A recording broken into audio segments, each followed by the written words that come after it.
posture. These things are instinct, and this has to do with body language awareness. And today, I'm just going to touch on some of these things to help hone in those skills.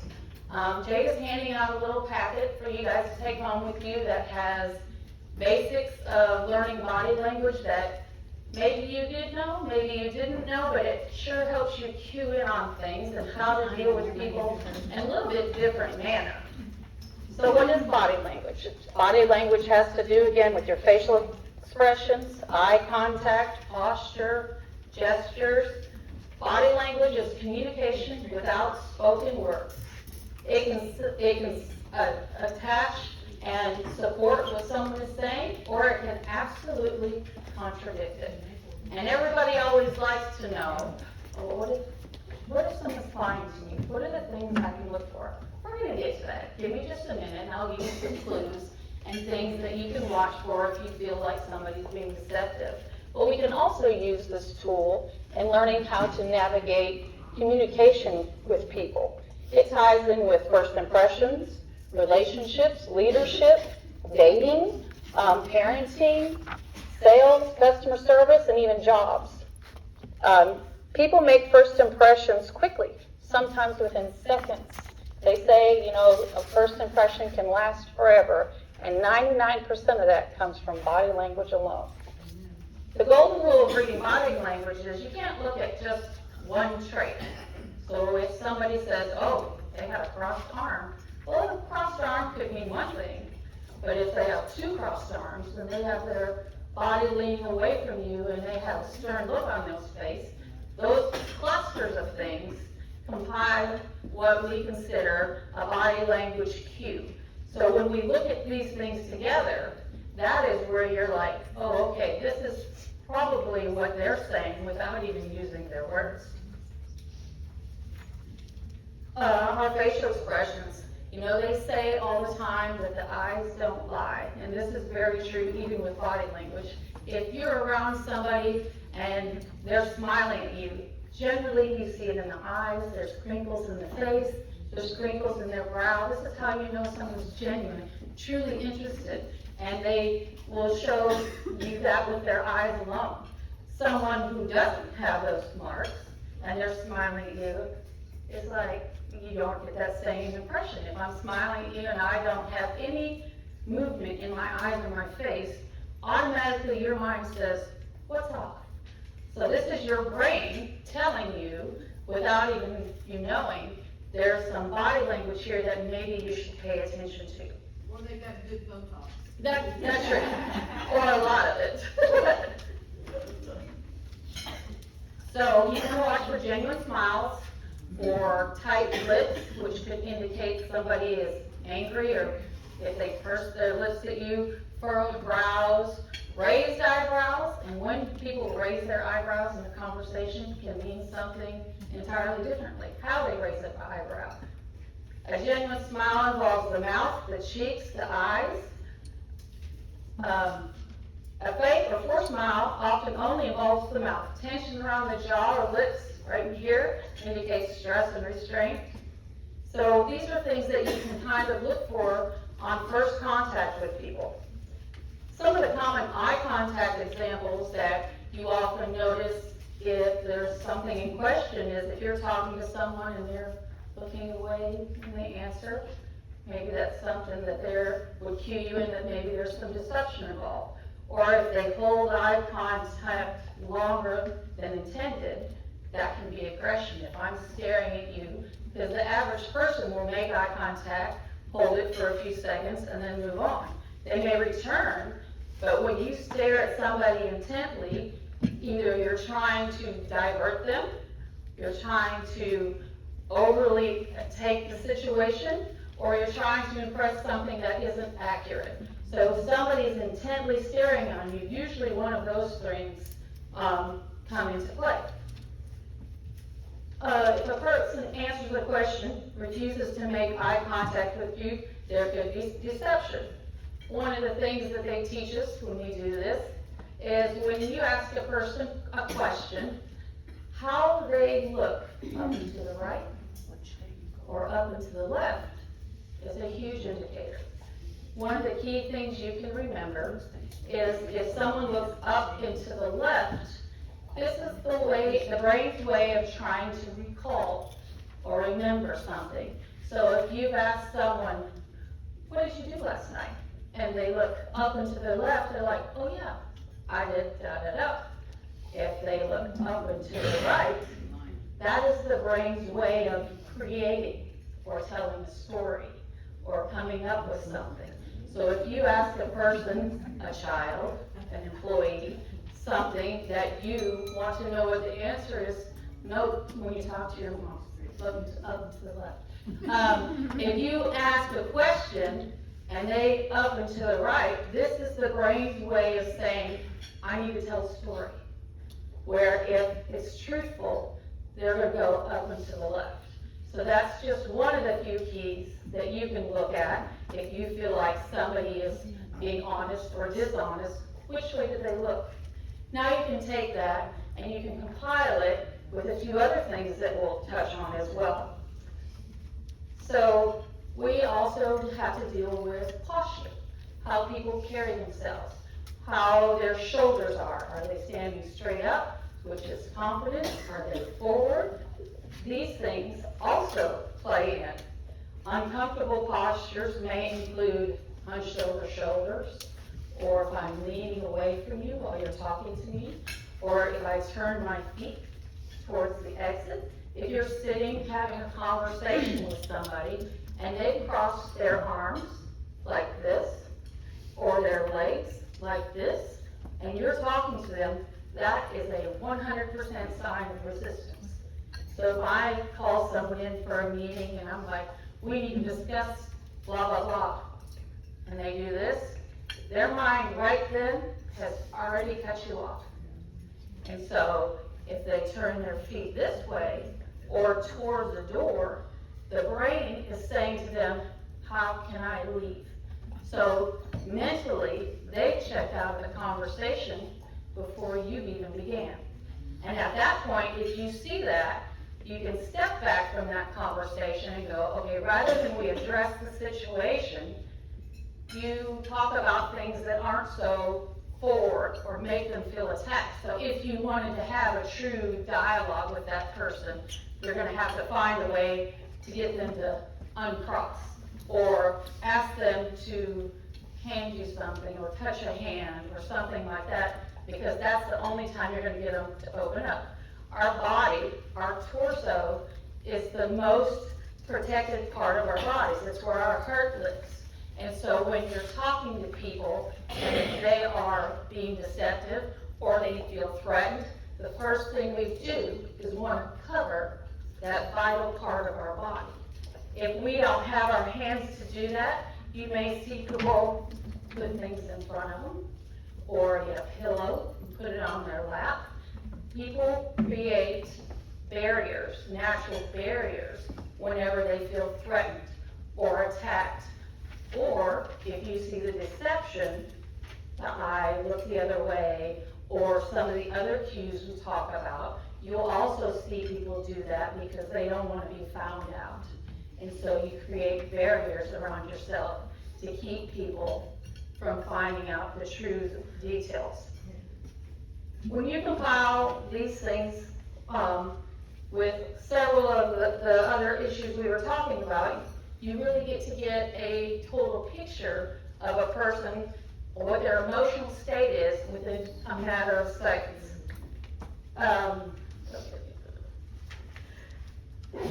Open posture often signals people that are into a conversation. If you notice when you're talking to someone and they're really listening, they're leaning in, that's someone who's engaged, who wants to be part of that conversation. People who I'm talking to and they lean back in their chair and they're just nodding, you notice they're looking the other way, they're somewhere else. They're disengaged. People who want to be part of it will find a way to move closer. It's kind of like, you know, that personal bubble. Often we're sitting at a table with people, but they may lean in or they'll move things out of their way because they're trying to close that gap so they can be more part of what that conversation is taking place. You'll notice people have relaxed shoulders, their arms are uncrossed, their hands upward facing hands when you're talking to people is one of the most honest things you can see. People don't like to show their hands if they feel like they're going to be deceptive. So if they're talking to you and they're very verbal, people who are big hand talkers, I'm one of those, I fling my phone all the time. It's people who are just adamant. Those people have a hard time lying. If you tie their hands down, it's like you can't even find words because it's just who you are as a person. But people who are deceptive, you'll often see their hands in their pocket. You know, what'd you do last night? Well, I went to Joe's house and we did this. Or their hands are behind their back.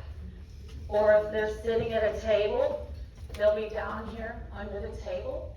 They're trying to conceal, one, that covers that chest area again, but two, the second most showing thing of us is our hands.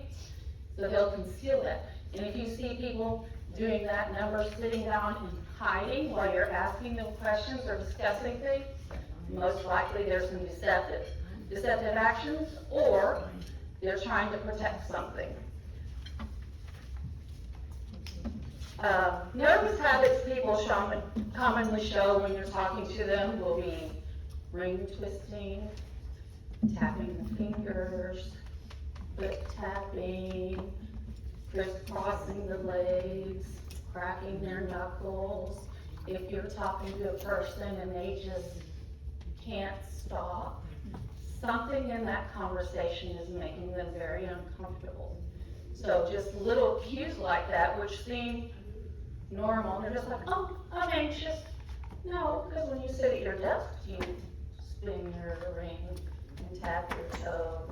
Do those things still happen if we aren't having this conversation? Not generally. Because the mind says, we're not supposed to tell lies. And just like in our handwriting, when the handwriting changes, your body is going, oh, I'm not supposed to be doing this. And so it reacts. And so we have all these little clues that kind of tell on us without even realizing. So common personal space, we talked about that. People who lean in, people who stand really close. People who stand close are not generally lying to you.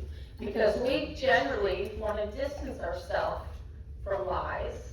Or if I'm telling her something, I'll be like, girl, you know I kicked your ass last night. But if I'm creating this gap, most likely there's some false information.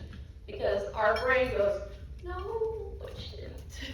And so you'll see, if you're just think logically when you're talking to people, they say not to look for lies, look for the truths. Why are you over there? That's the truth. It's not that you're trying to catch them in a lie, it's just their body is saying, I know I'm not supposed to be doing this. We know right from wrong, and so our bodies automatically cause us to either positively react or negatively react, depend on what's happening. So just like we talked in handwriting, if people tell a lie, there's a big gap or space in their handwriting that will show up. We do that with our bodies as well. We try and make space between ourselves. Tone, pitch, how we speak. Have you ever asked someone, hey, how are you today? I'm fine. I mean, yeah, that's believable, I can tell. You know, tone and pitch matter. You know, if they're like, oh, I'm so happy for you. I can tell. You know, you don't think about those things, but when facial expressions and tone don't match what's being said, those compiled together are going to give you those clues of what their body is saying this way. So, context is everything. Well, I will state that in body language, if you are in different cultures, you cannot take this 100% without knowing the baseline of what that culture is. Amen. For example, you know, in Asian countries, they think the handshake and things like that is very different than it is in American countries. So if you are dealing with different cultures, please keep that in mind, and please have a basis of understanding of that culture first before you use these things 100%, because that does tie in 100%. So context does matter. Okay, let's get to the part we all really want to know about. Signs someone may not be fully truthful. We as humans want to believe each other. We want to see the good in one another, but it's inevitable. People lie. It's just part of who the human is. Self-preservation, or trying to keep out of trouble, or who knows what. It's going to happen. And we've all been burned, good, bad, and indifferent, by accident, on purpose. So we all have an innate nature to want to protect ourselves. Some of the ways we can do that is through knowledge. So some of the things we'll talk about here is no single behavior proves 100% dishonesty. Again, we go back to that clustering. If you see this plus this plus this, well, there's probably a 99% chance they're not being true. But one thing, maybe not. You want to continue a conversation, follow it through a little more, and usually things like this, once you start watching for them, pop out of nowhere. I'll be watching TV and I'm like, oh, he's lying. And, you know, my kids hated that I studied handwriting analysis and body language because they couldn't lie. I'd be like, write it down. Okay, I did it. Or they'd be like, no, oh really, why are you trying to get out of the room while I'm talking? And they just like, I think you did this. I had a son that was cheating in Uno. And I'm like, you are a cheat. I'm not. I'm like, why are you sitting on your hands? You got a card under that? No. Write it down. Okay. And he pulls out the card, and he's like, gosh. He's like, we can't get away with anything. But just common little sense things, once you start reading things and watching for them, you'll start noticing, and you're like, interesting. And knowing that, even if someone is slightly deceptive when they're talking to you, it's going to change how you handle a situation. If you know maybe going in right out the gate that maybe someone hasn't told you the whole truth, okay. But now you're armed with a little bit of protection where you're not vesting yourself 100% and have something to watch for. Maybe that answer will come out, maybe there was a reason for it, but it gives you knowledge of how to go forward when you're dealing with people. So additional indicators of deception that you may see are delayed responses. The timing of an emotions could be off. This one's subtle but powerful. Genuine emotions immediately come out. Fake ones have a delay. Someone tells you their dog died, but only looks sad after the fact. That pauses you to tell. They're like, oh my God, I got ran over. It was the worst thing that could have happened to me. Because the mind goes, oh, you're supposed to have an emotion with this. So you'll see a delayed emotional response.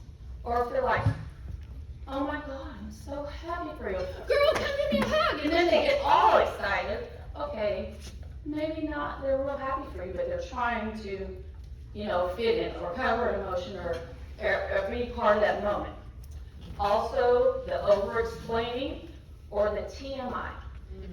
Kids are notorious for this one. So if you're like, what'd you do last night? Oh, me and Sarah came home, we made brownies, and then we worked on my paper, and then we did this, and they will tell you their whole narration in one particular night of something that seems so trivial. But they are trying to give you unnecessary details, hoping you won't see the flaw, when in all actuality they've given you so much when you just ask a simple question that your brain should go, okay, why is that necessary? That is a huge indicator. Law enforcement uses this all the time when they are interrogating people. So they'll ask them questions, and people who are lying want to cover their tracks, so they'll go on and on and on. I know a girl that lives in town, and she cannot tell a short story, and I'm just like, she's just so, everything she says, you just have to go, we're gonna put a grain of salt. There's small amounts of truth, but so much falsity that's added in it, you just have to sift through everything. People who are honest are more direct to the question, they wanna get this done with, blah, da, da, da, da, here, came home, did my homework, blah, blah, blah. Also, when people are talking to you, people who are being honest will say, I did this. I came home. I made brownies. I did this.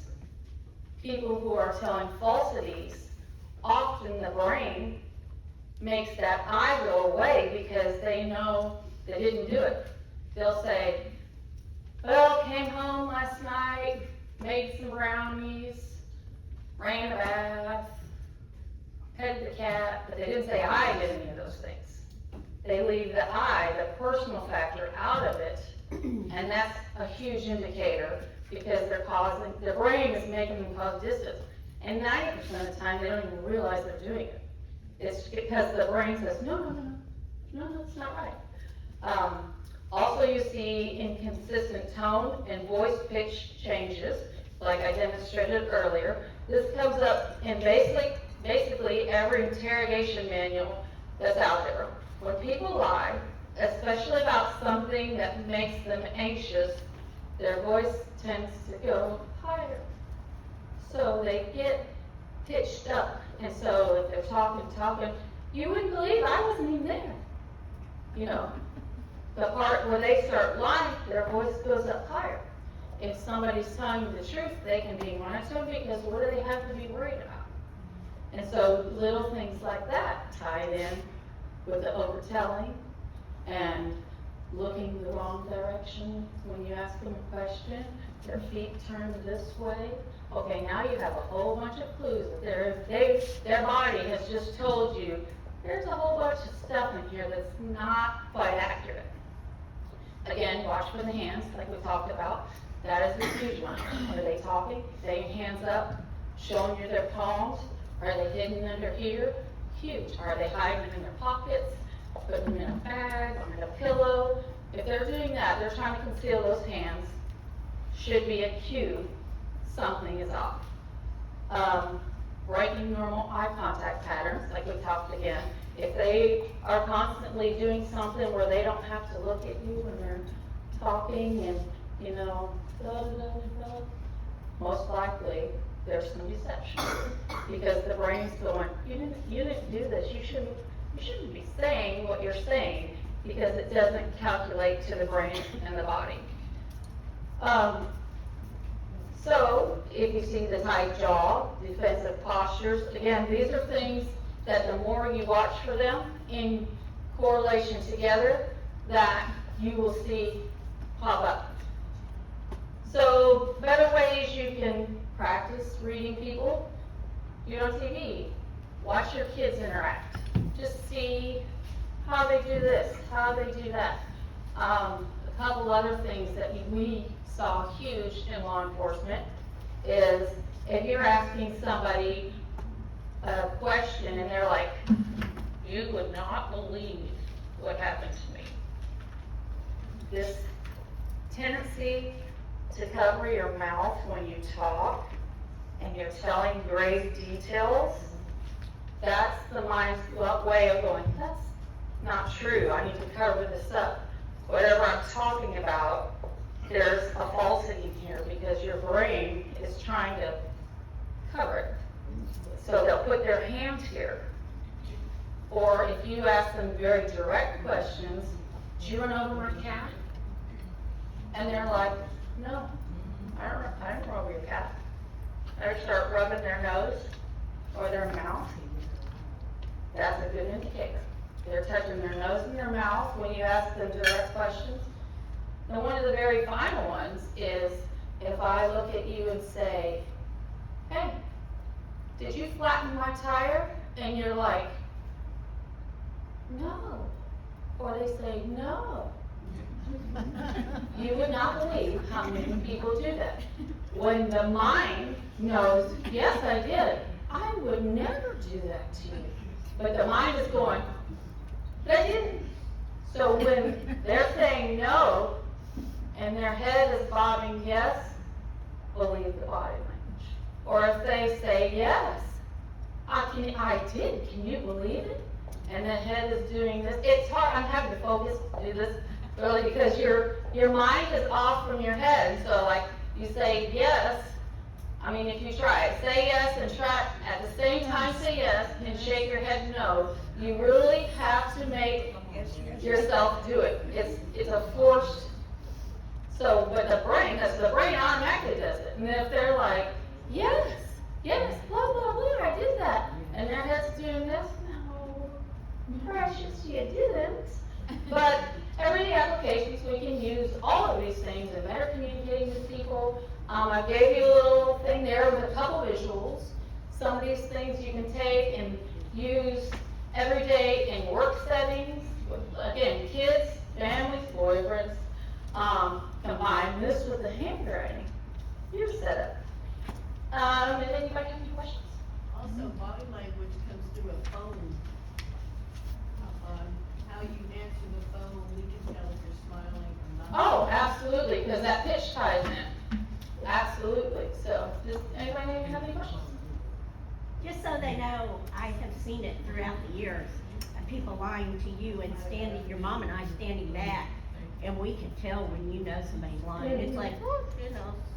Yeah, my kids absolutely hate it. So, if we had more time, I had a little game we could play with it, but we'll come back another time and do that, just to show you guys some of the things you already know that you know. But if anybody has any questions, they have my email. You're welcome to email or shoot me an info.